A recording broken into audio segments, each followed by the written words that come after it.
এতেকাফ কত রমজান থেকে করা উত্তম? এতেকাফ অবস্থায় কি কি করা যায় আর কি কি করা যাবে না? এতেকাফ করা অবস্থায় কি কি নিষেধ? এতেকাফের বাইরে আপনার যা যা নিষেধ, এতেকাফ অবস্থায় তা নিষেধ। হারাম কোনো কাজ তো বাইরেও করা যাবে না, মসজিদেও করা যাবে না। তবে এতেকাফরত অবস্থায় আপনি দুনিয়ার কাজ কাম এতেকাফে বসে বসে করবেন না। একান্ত যেটা বাধ্য, আপনার ব্যবসা বাণিজ্য অন্যান্য কাজ যেগুলো না করলে নয়, আপনি মসজিদে বসে ওইটার উপর আপনার ডিপেন্ডেন্ট, আপনার চলতে হয়, আপনি জরুরি দু চারটা কাজ করা লাগলো সেগুলো করলেন। ওখানে বসে বসে আপনি রীতিমতো এটা দোকান বানায় ফেলবেন না আর কি। ওখানে বসে দুনিয়াবি প্রয়োজনীয় কাজগুলো আপনি সারতে পারবেন, যেগুলো আপনার জন্য জরুরি সেগুলো আপনি করতে পারবেন। এছাড়া আপনি মসজিদের ভিতরে নিজেকে আবদ্ধ করে ফেলবেন। এটা করবেন হলো 20 রমজান সূর্য অস্ত যাওয়ার আগে আগে মসজিদে ঢুকবেন। 20 রমজান সূর্য অস্ত যাওয়ার আগে আগে মসজিদে ঢুকবেন।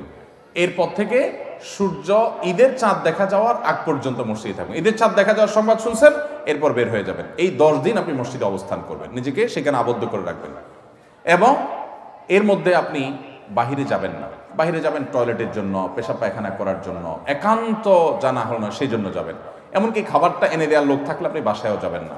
খাবার এনে দেওয়ার কোনো লোক নাই, কোনো ব্যবস্থা নাই, এরকম কোনো জায়গায় যদি ইতিকাফ করেন, তাহলে শুধু খেতে চেয়ে কারোর সাথে কথাবার্তা না বলে সোজা আবার চলে আসবেন, বাস। অর্থাৎ 10 দিন আপনি মসজিদে বন্দি রাখলেন নিজেকে, শুধু ইবাদতবন্দির জন্য।